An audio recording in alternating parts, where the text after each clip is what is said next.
It's day 4 of this pandemic, or maybe it's day 4 that they declared the national emergency. But we've legitimately been out of paper towels. Not like we're trying to hoard them. I'm just trying to get a pack of paper towels. So I'm gonna go check again and see if they've got any.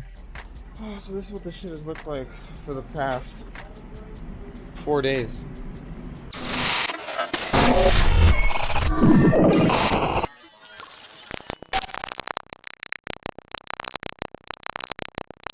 Essential.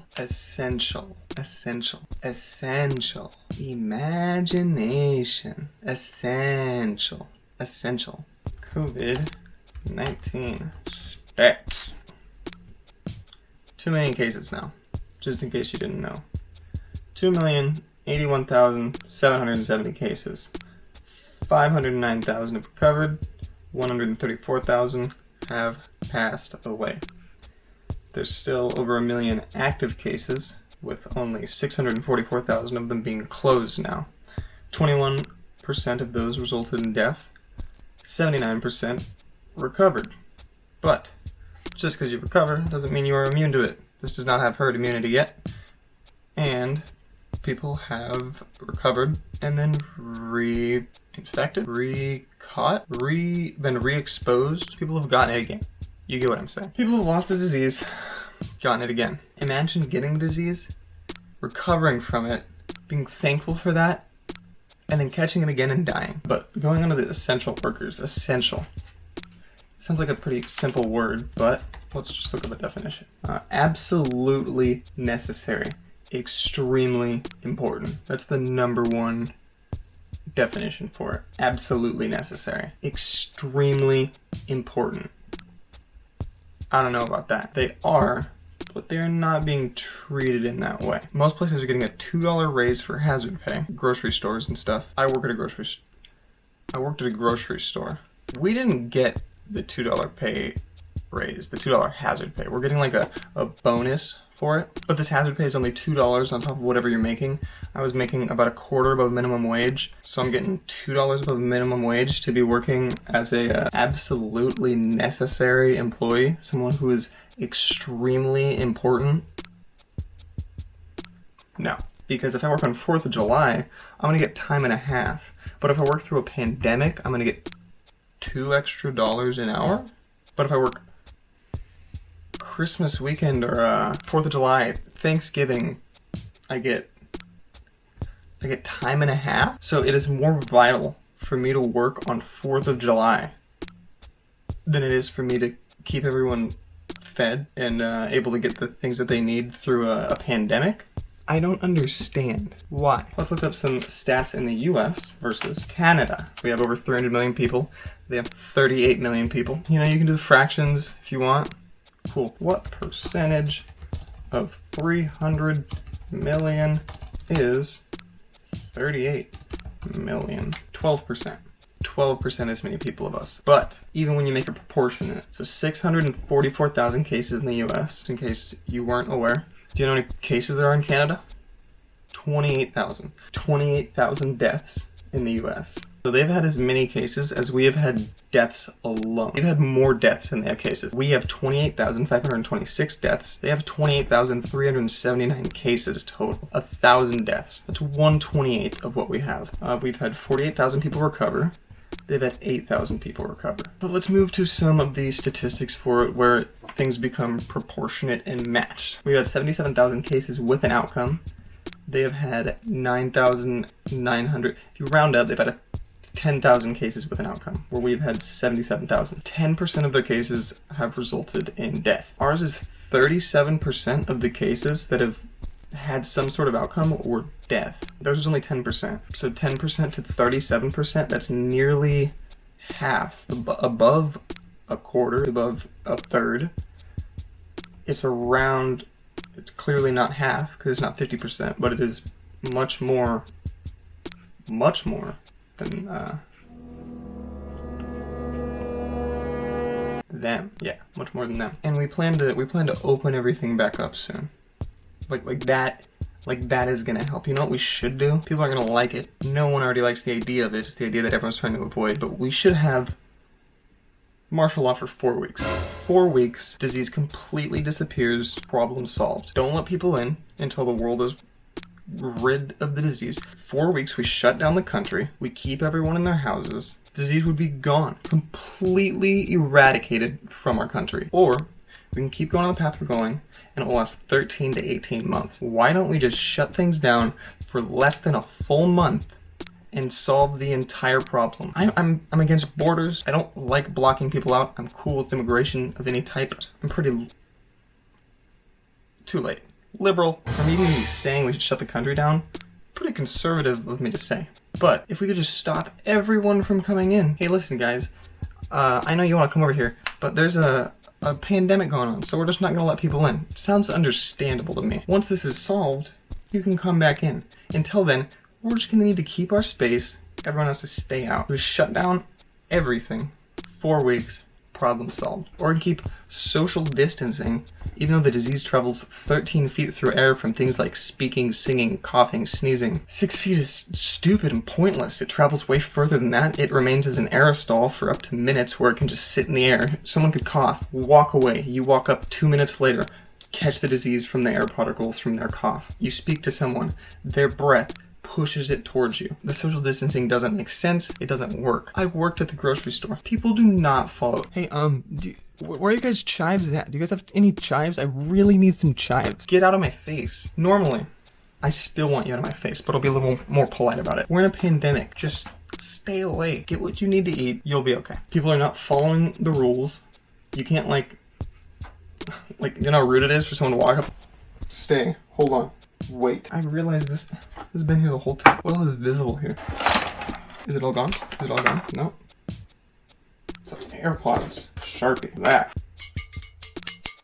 Chapstick. Chapstick. Check. Shit. A clip.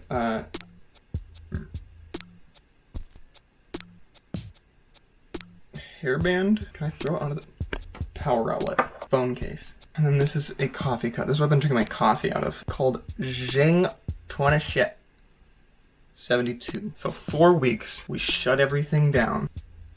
Problem solved. We can all go back to normal. Bars open, restaurants open, stores open, movie theater open, car dealerships, I don't know if they're closed right now, but they'd be open. Tattoo artists open, flower shops. You wanna go waste your money on flowers that are gonna die? Open. Do it. Waste it.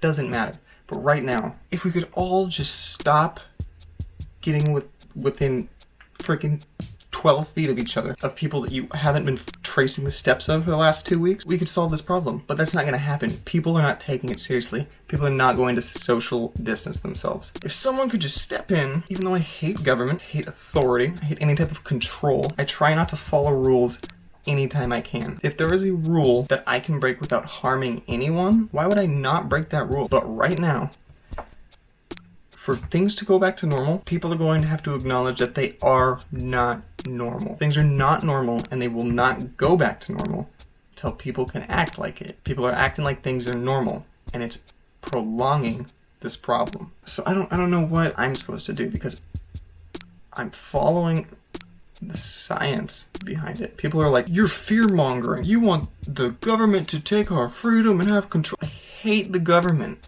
okay? I do not trust anything the government says. I trust science. And you know who the government isn't going with right now? Science. Trump stopped funding WHO, the World Health Organization. Keep in mind that it's not a national organization. It's not something here. It is the world's, the planet. It's our whole planet. Their health organization. And Trump's like, no, we're not going to fund them anymore.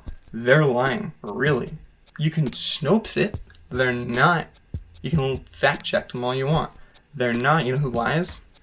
You know who lies. I won't even answer that. So 4 weeks, we acknowledge that things aren't normal. 4 weeks later, things go back to normal. Until we can do that, I don't know how to solve this problem. I wish that everyone could just be mature about this, be responsible, be considerate of others. Stop thinking that just because you want to go out and do something, that it's not fair, and that you have the right to go put others' safety at risk. It's very selfish. You should be considering others' health. Like, yeah, you could spread it to someone else who won't be affected by it. You're 20, you're in your 20s with no underlying health conditions. By the way, there are young people with no underlying health conditions who are passing from the disease. They find if you have a ACE2 gene enzyme, they don't know whether it makes it more or less likely to kill you, but they found that that does have some sort of correlation with the danger and the lethality of the disease. But regardless of that, even if there are 21-year-olds who aren't catching it and stuff, if you pass it to some of these people and you're like, oh, they'll catch it, they'll be fine. Number one, that's selfish. Number two, yeah, you're right. They could totally be fine. You're right. They could. But then they're fine. Symptomless, maybe. They're symptomless even. So they go home. Maybe they live by themselves. They don't live with anyone who's at risk. Cool. But they visit someone who's at risk. They go see their mother. They go see their aunt. They go see their grandmother. Then their grandmother catches it. Or whoever they went to visit. He, she, her, shim, sherm. They catch it. They die. That is on your hands because you didn't want to take the responsibility or have the consideration to even think about the transmission and the spread of this and how it can spread to people that you don't even think about or realize. I don't know how to get across to people who don't use factual evidence or logic and are more stuck on emotion and personal anecdotal evidence. It's just not fair that people get to act like that. We're pretty far evolutionized at this point. I've got a fucking phone here that is recording and, well, I could choose to do 4K, but that would take up way too much memory. I've got a phone connected to a camera, connected to a ring light, connected to a wall, connected into my computer, with my computer plugged into my PlayStation 2 through 3 different extensions to get the PlayStation 2 audio and visuals onto my computer. We can do all that, but then we've got people who can't stay 7 feet away because they don't want the government to control them, and they're like, the government's winning, they've got you all under fear, and they're controlling you by keeping you in your place. I'm sorry, can you tell me how the government is winning from me collecting unemployment and food stamps while I'm at home not doing any work to help our economy and society? Who is winning in this situation? They aren't getting anything from me. Nothing. If anything, it is damaging our economy. Irreparably. I feel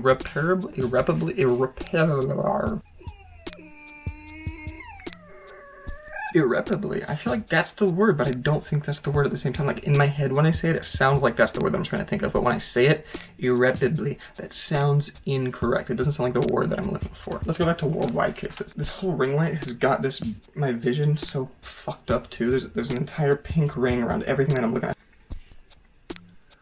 Okay, yeah, they're Oakleys, by the way, okay? So let's hold off on the judgment. Oh shit, you can see my computer now. You can partially see it, right there. Nope. Okay. By the way, last night we just passed 2 million worldwide cases. It just keeps going up and up and up and up and up again. 2 million cases, 500,000 recovered. That's about 1/4 of the total cases have even been recovered from this. So there's still 1.5 million people who have the disease, don't know if they're going to die or not. Sorry, a little bit less because there's been 1,000, 100,000, 134,603 deaths from it. 510,046 people have recovered. That's around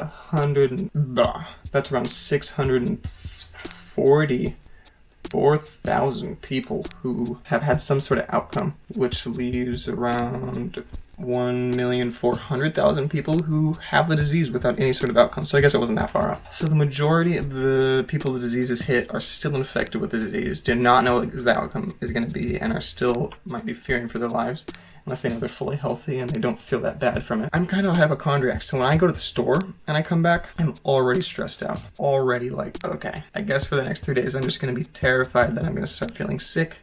And then when I start feeling sick, I'm going to feel even more terrified that I'm going to die. I don't know what else to say. I just wish this all could end. But it's not all going to end unless we all get onto one page for it. If we can... I look like an alcoholic or something. Like I have too many accessories on to be making this video. We need to figure out some sort of compromise that everyone can agree on. Social distancing is not working. Not everyone is social distancing. And martial law is just going to cause outrage. There are going to be people who don't follow it and want to literally just fight the government on it for their own freedom and because of fear that the government, not wrongful, I understand the fear that the government could completely take over once we go into martial law. Once we go into martial law, they have the choice to say, well, let's not pull it out of martial law. That is a rational fear that could happen. That's the main reason I don't want martial law to happen, but I'd rather take the chance and have martial law go on for 4 weeks so we can completely get rid of this disease, and then the whole country can go back to normal. But there's going to be people who don't agree with that,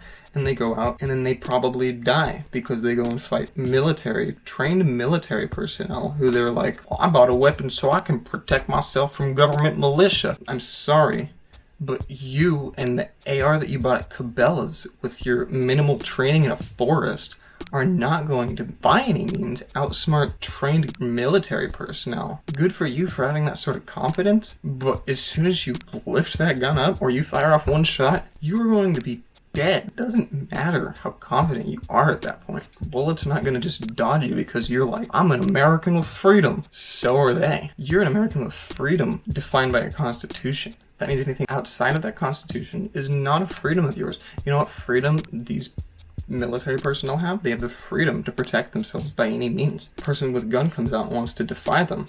They have the freedom to shoot that person down. That's the fear behind martial law. That's the best reason I can think of for not having martial law, because no one wants to be under total control. Understandably, I get that. So I don't know exactly how to solve this, but I do know that if we can all find one solution to work on together, that would be our best bet. Opening businesses back up and stuff, ignoring social distancing because you just want to be able to live your regular life, is not going to be what solves the problem. What would solve the problem is for everyone to be considerate of the problem and do their research. I feel like I've run out of things to say on it at this point. I just want life to go back to normal. I do not want to be a part of this anymore. I am tired of it. I didn't even go out a whole lot before, but at this point, I miss going to work. I fucking hate work, okay? I do not like work by any means, but I do not enjoy just sitting in my room all the time. Like, I go on a walk or something, I'll go on a jog. So I'm not just, what is that word for when people do not move?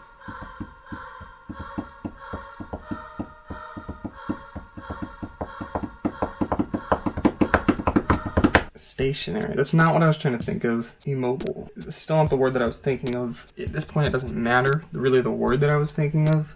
Whatever. Not moving. We'll just say stationary. I forgot what I was saying before now. Oh, to avoid being stationary. I do not like being stationary. I still don't remember where I was going before. Blah, blah, blah, blah. I don't like this. I don't think things go back to normal. I don't want to sit in my room. I miss work. I fucking hate work. I don't even want to work for a company for the rest of my life. I know people who work for companies, put their entire life into it. They tell me they don't regret it. They've gotten very high up in their company. They've gotten promotions. You know what happens 15 years down the line? Their boss comes along and says, you know, I don't think you're fit for this position. We're gonna demote you. Are you kidding? As long as you are working for someone else, they can demote you, they can fire you. You will never be as good as the top of your company. So I do not like jobs, but I so badly wish I could go back to work right now and do my shitty work that I do not particularly enjoy. I don't hate what I do, but I do not enjoy it, but I miss it at this point. I miss having something to do, to not just be